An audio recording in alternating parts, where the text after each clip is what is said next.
பாட்டி என்ன பண்ணுறாங்க, மகா கிட்ட வந்து மல்லிகைப்பூ குடுக்குறாங்க. எதுக்குன்னு மகா கேட்குறாங்க. "உனக்கு தெரியாதா?" அப்படின்னு சொல்லிட்டு பாட்டி சொன்னோனே, சரி ஓ அதுக்கா அப்படின்னு சொல்லிட்டு மகா என்ன பண்ணுறாங்க, வாங்கிட்டு போகிறாங்க. பாலையும் குடுத்து அனுப்புகிறாங்க. பூவையும் பாலையும் பார்த்துட்டு சூர்யாவுக்கு ஒன்றுமே புரியல. அப்படியே டென்ஷனாக இருக்காரு. "என்னது இது இப்படி வர?" அப்படின்னு சொல்லி சொன்னோன்னே, "இந்த மல்லிகைப்பூ நல்லா இருக்கா?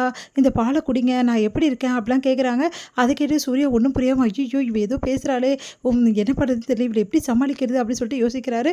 "இங்க பாருங்க, நீங்க தானே சொன்னீங்க என்ன ரொம்ப பிடிக்கும்னு சொல்லிட்டு, அப்புறம் என்ன நம்ம வாழ்க்கை ஆரம்பிக்கலாம்ல அப்படின்னோடனே, பாட்டி தான் இதெல்லாம் குடுத்து அனுப்பிச்சாங்க அப்படின்னு. நான் தான் 3 மாதம் டைம் கேட்டேன்ல, அதுக்கப்புறம் எதுக்காக இப்படிலாம் பண்ணுற அப்படின்னோடனே, நானா பண்ணேன், பாட்டி குடுத்து அனுப்பிச்சாங்க. இந்த பாலை குடிங்க, நான் எப்படி இருக்கேன், இந்த மல்லிகைப்பூ வந்து வாடி போகுதுல்ல அப்படின்ற மாதிரி சொல்கிறாங்க. அதை கேட்டுட்டு வந்து சூர்யா வந்து, இங்கே பார், என்ன ஆனாலும் பரவாயில்ல, நீ அமைதியாக போய் படுத்துக்கோ போ, எனக்கு வந்து ஒரே டென்ஷனாக இருக்குது, முதல்ல இந்த பூ எடுத்து வை அப்படின்றாரு. வச்ச பூ எப்படி எடுத்து வைக்க முடியும், சரி பாலையாவது குடு, குடிக்க போகிறீங்களா, அதெல்லாம் ஒன்றும் கிடையாது குடு அப்படின்னு சொல்லிட்டு எடுத்து வைக்கிறாரு. எல்லாம் வேஸ்ட்டு அப்படின்னு சொல்லிட்டு போய் படுக்கிறாங்க. அடுத்த நாள் நம்ம வந்து மகா என்ன பண்ணுறாங்க, தாத்தா கிட்ட போய் பேசுகிறாங்க. தாத்தா இந்த மாதிரி வந்து அவர் வந்து என்கிட்ட பாசமாக நடந்திருக்காருன்னு நீங்கள் நினச்சிட்டு இருக்கீங்களா? அதெல்லாம் இல்லவே இல்லை தாத்தா. ஒரு நிமிஷம் நல்லா பேசுகிறாரு, ஒரு நிமிஷம் கோவமாக பேசுகிறாரு, ஒரு நிமிஷம் என்கிட்ட பாசமாக நடந்துக்கிறாரு, ஒரு நிமிஷம் அப்படியே டென்ஷன் ஆகிடுறாரு. எனக்கு ஒன்றுமே புரியல தாத்தா. சாப்பாடு எடுத்துகிட்டு போய் போடும்போது கூட அப்படி தான் பண்ணார்.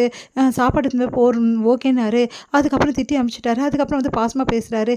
எனக்கு ஒன்றுமே புரியல. அவர் ஏன் இப்படி நடந்துக்கிறாருன்னு ஒன்றும் புரியல தாத்தா அப்படின்னோடனே, என்னம்மா சொல்கிற அப்படின்னு. ஆமாம் தாத்தா, இப்போ கூட பாருங்களேன், எப்போவுமே அப்படி தான் பண்ணுறாரு. நான் ஒன்றுமே புரியல. அவர் என்ன சொன்னார் தெரியுமா?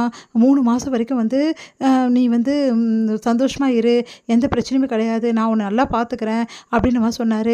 3 மாதத்துக்குள்ளே என் மனசு மாறிடும்னு சொன்னார். அதனால் வந்து 3 மாதம் தான் எனக்கு டைம் கொடுத்துருக்காரு தாத்தா. இந்த 3 மாதத்தில் என்ன நடக்கும்னே எனக்கு ஒன்றும் புரியல. 3 மாதத்தில் எப்படி அவர் மாறுவார்? இப்படி இருந்தார்னா, அப்போ உண்மையிலேயே 3 மாதம் கழிச்சு அவர் மாறுனா நான் என்ன பண்ணுறது தாத்தா அப்படின்னு சொல்லிட்டு இருக்காங்க. என்னது 3 மாதம் சொன்னானா? 3 மாதம் டைம் ஏன் அவன் சொன்னான்? அதான் தாத்தா எனக்கும் புரியல. அப்போது 3 மாதத்தில் வந்து நான் போய் சேர்ந்துருவேன்னு சொல்லிட்டு தான் இப்படிலாம் பேசுகிறானா அவன்? அந்த 3 மாதத்துக்காக தான் வெயிட் பண்ணுறானா அப்படின்னு சொன்னோன்னே அதிர்ச்சி அடைகிறாங்க. என்ன தாத்தா சொல்கிறீங்க 3 மாதத்துலையா அப்படின்னோடனே, உடனே அந்த டைமில் கரெக்டாக சூர்யா அங்கே வந்துடுறாரு. சூர்யா வந்து, ஐயோ ஒன்றும் இல்லை தாத்தா ஏதோ வந்து தவறி சொல்லிட்டாரு அப்படின்னு மாதிரி சொல்கிறாங்க. இல்லை தாத்தா ஏதோ சொல்ல வந்தார் அப்படின்னு கேட்குறாங்க. அதெல்லாம் ஒன்றும் இல்லையே, அவர் வந்து ஏதோ தவறி வார்த்தை சொல்லிட்டாரு. 3 மாதத்தில் நான் நல்லபடி மாறிடுவேன், சீக்கிரமாகவே வந்து நீ நம்மளுக்கு குழந்தை பிறக்கும் அப்படின்றதால அவர் அப்படி சொல்லியிருப்பாரு. சீக்கிரமாக நீ கர்ப்பவதி ஆகிடுவல, அதனால அப்படி சொல்கிறார். அதெல்லாம் தாத்தா சொல்லலையே, 3 மாதத்துல நான் போய் சேர்ந்துருவேன் அப்படின்னு எது சொன்ன மாதிரி இருந்தது. அதுதான் நம்ம சீக்கிரமாக போய் சேர்ந்துருவோம்ல, எல்லாரும் அப்படி தானே சேர்ந்துருவோம், அதனால் சீக்கிரமாக நம்ம வந்து குழந்தை பெற்று நல்லபடி வாழ்வோம் அப்படின்னு சொல்ல வந்தார் அப்படின்ற மாதிரி சொல்லி மழுப்புறாங்க. உடனே வந்து யோசிக்கிறாங்க மகா, இல்லைங்க அவர் வேறு ஏதோ சொன்னார், நீங்கள் உண்மையை சொல்லுங்கள் அப்படின்னோடனே, இல்லை இங்கே பாருங்கள் தாத்தா, அவர் சொல்கிறது எல்லாமே போய் நீங்கள் அவரை நம்பாதீங்க. இல்லை தாத்தா நான் உண்மையாக தான் சொல்கிறேன், அவளை நான் நல்லபடி பார்த்துப்பேன். பொய் சொல்கிறார் தாத்தா, பொய் சொல்கிறாரு அப்படின்னோடனே, இல்லை தாத்தா நான் உண்மையாக தான் சொல்கிறேன், இல்லை பொய் இல்லை உண்மை அப்படியே 2 பேரும் மாற்றி சொல்லிட்டு இருக்காங்க. தாத்தாக்கு அப்படியே கன்ஃபியூஷன் அப்படியே நிற்கிறாரு.